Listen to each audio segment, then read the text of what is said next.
Ok, maman. Oui, quand on va tu as prophétie. Donc, on peut se mettre prophétie, on peut prier, à se préparer, mais il y a le possible à ma vie. Net esprit de mort, les amis, mon foi, pour pas prier, même toi, on a profité. On va arriver, même et ça m'a mis, même la kin. On peut pas se mettre prophétie, on doit dire qu'on prie, mais il est tangué, Kasi maman, dans la première partie, dans chaque chose, il y a la part de l'homme, il y a la part de Dieu. Nous avons la part a été sans qu'il y ait la part. Et on a trouvé cet exemple, la première partie de Maman Kati. Nous avons en décembre, nous avons dit que nous sommes comme millionnaires. Pardon, le cause de prophète bien. En tout cas, décembre, on est millionnaire. Parce que dans une goulou, nous avons un prophète. Nous avons un lobby encore comment. Au moins, nous avons dit comme millionnaires. Mais le problème, c'est qu'il y a un Zambie. Et ça, comme un millionnaire. Le problème, c'est que c'est le lengeni yoko zela. Makamone sanini. Eko kisama. Ok. Ozumona. Ya ozumona siko ba bato simba bakisi. O bazala ba esprit ba piton wana. Ba komi ko sala biloko moko yo kanzike za solo. Nzoka neze ya moté. Donc la part de l'homme c'est quoi? C'est rester na poste no ndenga bakuka lobi. Même si elle tarde, attends là. Eko kisama. O sala na poste na yo. Oui. O sala na position ya koluka nzambe. Ce qui va être ici au Bongo, et ça pour au matin dimension, on se sort ensemble là. Il y a une question de tout le monde, parce que pour nous, c'est bien. Les un message n'a pas sûr. On nous a besoin de ça. Ce qui est zoni dans la Bible, on commence à roi Ézéchias. On a deux rois. Roi Ézéchias. Nous avons bâti le prophète Ésaïe qui devait être bongi sa trône pour les okufa. Luka Mutopona. Bible lobby attitude ya roi Ézéchias. Donc na prophétie nyonso attitude na yo c'est très important. Qu'est-ce qu'il a fait? Roi Ézéchias atal na mire. Atiki prophète akende mais atal na mire. Abinza de kanisa la talangabo. Abanu sanzam. Qu'est-ce que la Bible dit? Nzamba yebisi prophète avant bimana cour na yabité zonga yebisi na baxelier 15 ans. Donc ce qui est révélé est condamné. Mais cela devient condamné lorsque toi au télémina au côté la musindo yamana nazo profiter na émission na maman pour na kopisa bande ko na biso mingi bozana attitude ya koloba ce qui est révélé condamné si mais là tu parce que oyebi ko lukanzambe te il faut lukanzambe pour ça ya solo condamné. OK, merci. Pour moi nessa bino ki bobi kenga na kosa raté na ebe kenga na bino toza béni na après-midi à na bi ke bozo comprendre vraiment ndenge makamango ezali au deuxième partie na bi ke de botal ki na première partie na deuxième partie bozo comprendre ni pour nzinza mangi à le bela biso na bino.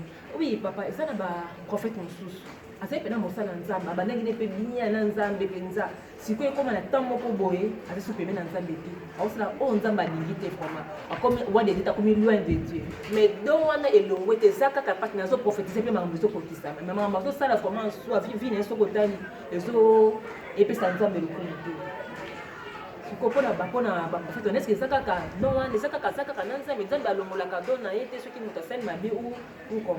La Bible dit Dieu ne se répand pas de ses dons. Comment nous voit Saoul? Nzamba botake kala mazali na trône. Roi Saoul azalaki na trône. Mais Nzamba satika kala. Ezana bato ebele lelo o bazana ba don wana. Lelo à cause ya koluka bozu ya mokilo à cause ya koluka ba matériel ba s'éloigner. Mais bazoko exercer kaka ministère wana. Mais la main de Dieu est ça sur le colonne à bangote. Or la Bible dit que c'est la bénédiction de l'Éternel qui enrichit. Elle ne se fait suivre d'aucun chagrin. Cela veut dire ceux qui montent ça s'est éloigné déjà dans Nzambe.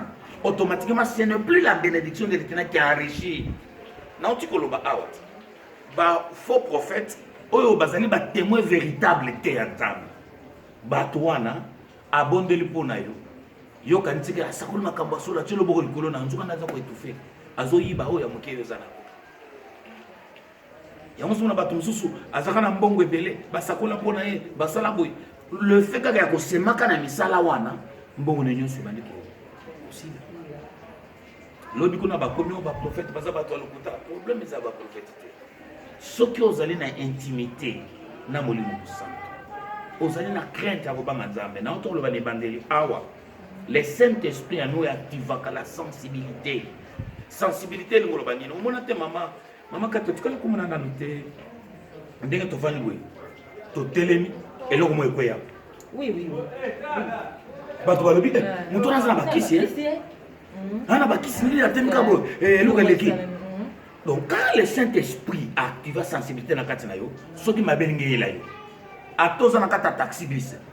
Moli mon sang tous en capacité à freiner ba piner tambola te yo kita. Bango ba kendo ba kendo kutana problème. Cette sensibilité wana, o ko mapena taxi mususu na peso o pe bana ko o bana pe ko salela. O yo comme na taxi moko telemi ngo mata me o ki kati na yo e boy ko mata te.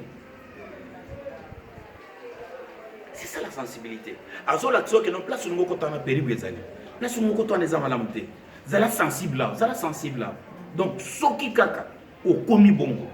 Ata mutazo sakola ndenge ni zo vandi kati na ko pseke. Oy. Azanza. Oy, azanza. Oui papa. Donc oyo ministère professeur parmi le ministère moko denza bakabola ba don. Ça don moko to koloba, ça un peu noble. Ça ba to mususu azana don prophétie mais en via azana comme azana posa comme prophète. Donc c'est possible aussi. Nous avons accorder grâce à ça les prophètes mais pour ça la prophète se prier par exemple peut ça y donc maman ba comme prophète c'était on est né prophète. Donc ceux qui ont un prophète c'était même comme na âge moi commencer la monza me koyate. Au cours de ma parole de connaissance, moi don les amis, moi parole de connaissance, moi parole de connaissance, et bien dans l'église là, et ça ma parole de connaissance. Maman, et la prophétie, c'est ça ma parole de connaissance. Parole de connaissance na prophétie. Maman quand tu as zoomé na neti na famille na bino neti boza neti na problème, sans ce de parole de connaissance. La monnaie aux ana ba problème té on est ça ba parole de connaissance la prophétie mama katana moni obotama na date tel na année tel na boitel na zoom na makambo tel Dieu donne la précision ya on a tout koloba awa il est le témoin véritable et des choses divines et de l'inspiration et la révélation de Dieu. C'est celui-là un vrai prophète. Papa, vous savez que sur 100%, sur 100%, prophète ou même dans l'église prophète parce que 90%. 10% va Bible encore on est un apôtre mais 90% pour ba prophète et belé vraiment. C'est bazar bon les appellations pour ba que ministère prophétique et ben d'arabe. OK. Mais bazar ba to ba donc ce qui mutakoti mais quand le bien na somo na net ensuite apeka bongo que le koye o soigner pe on peut to consulter pas prophète musuka to monde pe kan yona mais 90% ba ko prophète la bouche de Dieu boyena boye makanisa nzambe mais on soit la carte ça parce que les autres comprennent ce qu'on a nzambe. Ouais, et ça parce que ministère prophétique est bien d'arabe. Mais ba to belé bazana ba don ya prophétiser mais bazana ministère prophétique. Or, au cause de la pasteur, nous avons passé grâce aux dons. Il y a prophétie. Tu prophétises pour des gens. Aujourd'hui, ça parle de connaissance. Mais cela ne veut pas dire que c'est un ministère prophétique. Non, tout le moment. Ministère prophétique, tout ce que toi tu fais est prophétique. À ta message est prophétique. C'est prophétique. Ce que tu as dit, c'est prophète Simon Kimba. Quand tu regardes seulement, on comprend que c'est un prophète. Donc, un prophète, c'est un belé. Oh, ceux qui n'ont pas dit que c'est un belé. Ceux qui ont tellement dit que c'est un il est sûr de ce qu'il te dit. Mais tu as un don, il ne va créer un problème. Tu as un don, il va créer un problème. Balimi sanga bato badon avec balingaraté bato badon ne va créer un problème. La Bible dit qu'au commencement était la parole, n'est-ce pas? La parole, dans Jean chapitre 1, au commencement était la parole. La parole était avec Dieu, la parole était Dieu, dans elle était la vie et la lumière des hommes. Cela veut dire, quand nous parlons de la parole, nous devrions aussi éclairer cette parole-là. Lumière ou en abat, la vérité.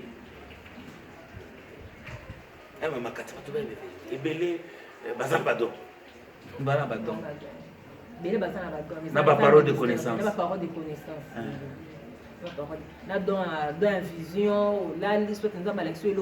Alors, quand on doit essayer de rappeler, discernement esenga moto expliquer yo mais yo la moto kaka olingi ta prophète na ndoto ka yo lota kiwa na ndike expliquer moto tala boye boye c'est ça que je t'ai dit discernement ezali nzamba afongoli moi miso na moi vision komona so molali omoni makambo ça ne veut pas dire que tu es prophète yango songona na baeglise ya bato wana so okoti omona église ka neti église ya bato nyonso papa to songa nano epa na yo ndeni no comprenait ki koza na ministère ya professeur bandaki yo quand la âge nini bane ko prophétiser par moto mpe likambo mpe koekisana ah nga na banda à l'âge de 8 ans ah bon on a âge ya inconscience témoignage nanga eza molai mingi comme ça apesaka bandeko toyoki déjà témoignage eza molai tokozwa attendre quand même émission batoyoka témoignage ya prophète oza toujours yango tomi toyeba kaka te na âge nini abandaki koprophétise à l'âge de 8 ans baswaka na nyoka eza baconflit moko ezaka makambo ya libota na nga na koexplikaka après et après koswaka na nyoka wana nyoka sunga na 19h navandi pendant de 19h à 22h na vene na 14h papa nanga azalaki te de fin papa nanga azalaki député national abimaki ntango baya kozonga na mituka na butu babengi bamemi nga na hôpital docteur atali nga lobi mais de 19h à 22h batia libanga moko bo batiaka bavene ekangami babi non c'est impossible makambo aboye kozala te nabela sérieusement naza so tambola te so navandi baposo nzoto ezoloba mais c'est là où je vis quelqu'un je ne connaissais même pas la Bible là je ne crois. Et cette personne-là s'approche de moi pour me dire qu'est-ce que tu veux? À tout moment, question là, nous se font wanité. Mais à son âme, grande soeur, maman Narazaki, ma soeur. Tant que tu as zoloba, maman n'a pas bandolé la vie, mutu azoko, moi n'a pas zokufa. La vie que nous sommes dans le but de tambola, il faut bandoloba, azoko. Na moni mutu akoti. Atumina, on a une amètre au point. Ah non, on a que le bête à balle, mais t'as un cas à zobé là. Ce qui n'a pas ici, est-ce qu'il y a beaucoup de ça pour la somme de la Bible?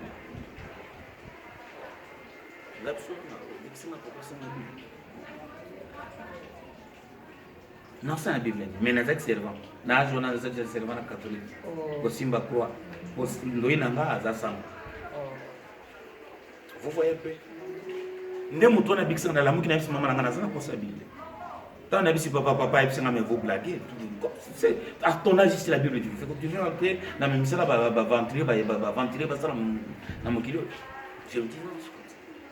Et partout je suis passé, même à l'académie des beaux-arts, j'ai fait l'académie des beaux-arts. Ceux qui ont marché à l'académie des beaux-arts, ceux qui ont ce type-là, il était étudiant, mais il prêchait la parole. Je le trace là où je suis passé. J'ai commencé comme ça. À l'âge de 8 ans, la gestion n'a pas de pour que n'était même tout le monde tout à kona. Même si on a longueur sans le couta, total comme nous tout est tout. Oh, de la famille n'a pas de ça. De sœur n'a pas comme manga d'église moko. Abina on côté la beauté, ce qu'on peut sentir dans mon église. Ndé na kenda ko para na église Flaming Fire. Ndé na kenda bisika ba papa nanga ba ya nanga ba Élysée Muluko ba bima ba Marcelo Tunasi ba bima bisika ngana utikuna. C'est comme ça. J'ai commencé comme ça. Natikala ko Canada ça. Ça m'est arrivé comme ça. Ba prophète nous sommes à travailler na bango tous na prophète Topsi ba nous sommes à travailler na bango ah des fois na ça qui na pour rater na zamsalo mais c'est ma vie comme ça et tout ce que moi j'ai dit na le chaque fois comment bomba yango écoute ça je n'ai peur de rien. Ok merci beaucoup d'appels PDG et tout le baraka to comme na suka na prophète na biso na bi ke bo découvrir ngana bino te découvrir sur yamini ka bino te nanga vraiment je suis béni. Merci papa. Merci beaucoup to comme tena na suka to ke na suka to bike je suka pour na émission mais à suka te na bike moza ko sepela makasi vraiment oui le mot de la fait pour na bato bazo na biso eza bato mosusu ba betelanga lisolo prophète moko boye alors ba pena makambo tanti moko ya bino ba solo tanti ba bendi camarade abi ata prophète moko solo ko pas camarade na boye poto na poto. Mais voilà, je suis bien mais on m'a dit mais voilà, je suis allé zonga vraiment. Donc, je suis consolé à Zaki. Les amis, ils ont battu pasteur, mais tel cas psychologie à moi. abandi koloba bandi oloba nde kaka moneli yango te donc bamosusu baza eza bana nzambe mpe bazotala baza déçu na baprophète baza vraiment déçu tozwaka barapport wana trop batangi na so bakoma bapaster wana mais tobi ke awa eza place momo totanga bakoma na bango eza te mais place baza vraiment bamekama kochanger misala naza mwana na touche na basala nzambe te bamekama kochanger nayebi ke papa nde moto akozwa na droit koloba makambo wana mpona donc omona bato oyo baza déçu mpe na bapaster oyo bazokosa bana baprophète bazokosa bana nzambe. Maman, au milieu de vrai, il y a les faux. Bato mosusu bakoti na mosala oyo po akoli na vie apasi azwi yango kopo akandiki na kose retrouver ya une église yango ozomona ata na bainternet yango bato bazofinga bapaster baescro baza baboye mais ils oublient qu'au milieu de ces pasteurs il y a de ceux-là oyo batikala kotache bilamba na bango te batikala kotache bilamba na bango te okotambola partout koluka eza teke no poto baoyo aza na église ke non nous avons l'église ici nous avons des gens ici ce n'est même pas un problème d'église mais eloko nga na kosenga bana na nzambe destiné na yo peut-être ezali bengami otambola na nzela moko nateyaki dimanche passé je crois sur l'opportunité na besoin na baopportunité mosusu ememelaka bato baproblème mais eza opportunité po epambola donc nzambe afongeli mpo otokuta na prophète wana aescroke yo mais aescroke mpo okima nzambe te mpo comprendre mbala nsima so okuta na mosusu aescro ocomprendre ke no baje oyo ezalaka boye elonga na kosenga bino bozonga na nzela luka mpe asala malamu kende osambela bipai yo ozali kofanda na ndako te soki prophète wana asala o mabe lingo oloba teke baprophète nyonso basaka mabe non ce n'est pas ça nayebi ke nzambe alola akooriente yo nzambe alola kosala ke makambo malamu eleka na vi na bino nazopendeke kosadresse na bandeko na nga oyo nyonso tozobengamaka baprophète baapôtre banani. La Bible dit l'heure vient, elle est déjà venue. Où le vrai? Attention, nous avançons vers les heures du soir. Le Christ revient bientôt. C'est le moment où zonga tapa papa spirituel na yo kende fukama babonde la pona yo bongo la mutema solo. Luka babonde la so atoza na église c'est pas un problème. Tozo luka le royaume, tozo luka mabelete ni tukao tozo luka banda toza na ko tikala. Tokota lola. Zwa décision malamu sana nzambe yeba koloba makambo solo nazoni mpona likambo asura oyo tokoloba oyo bakendaki mibale moko basakoli mpona ye moko mama nauti biso makambo parole de connaissance parole de connaissance bamosusu bakoma kosalela apparence ya moto soki atali kaka yo omoni kaka nde toka nakenda quelque part je crois nayebisaka prophète oyo travail na ye nakendaki na Congo quelque part. Na Congo quelque part. Qu'est-ce qui s'est passé? Na coup du prophète moi sakola na télévision na zaki na flat base na zaki azo sakola pona bato na télévision. Na bengi po sakola pona. Na yoka ozana bila kelma ba famille ozana makamu gonga bi OK papa. Mais prophète on a ndenga zo na télévision na boko pesa malubo alobaka po peut-être akanisa ke na misi azana malubo alobaka so na lobiango kisasa ba yebi mtwara tant na epse ke ngana zali mutu bodu bakangi téléphone na comme ko benga bomu ko loko ya okomona to saloma be vous comprenez ah bon mais ba sala mais émission musu to sala na omisa ko mona ba misaka ba misa parce que talaka bakosi bana nzambe mingi aya papa tokomi na suka penza numéro na yo numéro ya téléphone motalingi akutana na yo asolola na yo tozali localisé toza na Luanda na Prenda numéro nango ezali plus 244 932 79 44 80 église na biso nayebi te na kopesa na portugais parce que tokoma na portugais ezali ministère prophète Kadafé et Libertação Igreja Pentecostal 12 campions, assemblée de champions. Pour ceux qui tolonga kala. Amen. Tous abalongi tolonga na biso kala, vraiment tolonga kala. Tous ali wana. Ceux qui pour que na chaîne na biso YouTube beaucoup ta biso Armando Ministry TV. Tous wana ba prédication na biso ba message ezali, je pense que Nzambe akozanga jamais ko pambola yo. Merci beaucoup. Merci beaucoup. Nous sommes bénis, je suis béni. Et David qui est venu pour vous pour pas mourir ma makasi ya makasi kolanda mosala nzambe David qui aussi bakwa kolanda David ko benga pesa mo pas mutu oyo atala kitoko tindo ko partager ba émission ko bana nzambe bazala béni. Merci beaucoup. Merci pour na ba pasteur oyo ba prophète ba sela nzambe ya solo en tout cas tika te bo continuer toujours nzambe a pas mourir mais qui même mabota na bino David qui nzambe la sukate nde bo moni mosala nzambe bando mona trop même na télévision na chaîne ya YouTube même na chaîne na ye to mona en fait aux affaires béni na pesi mbote na bato nyonso to balandaka biso na pesi mbote pa ya pasteur Lulu Wawu na pesi mbote pa ya ministre Antonio na ba ministre to ya ministre ya combat spirituel tika nzambe apambola bino na kombo na Yesu Masiya en tout cas to pesi bino merci on se retrouve à la prochaine ciao. Merci beaucoup. Merci.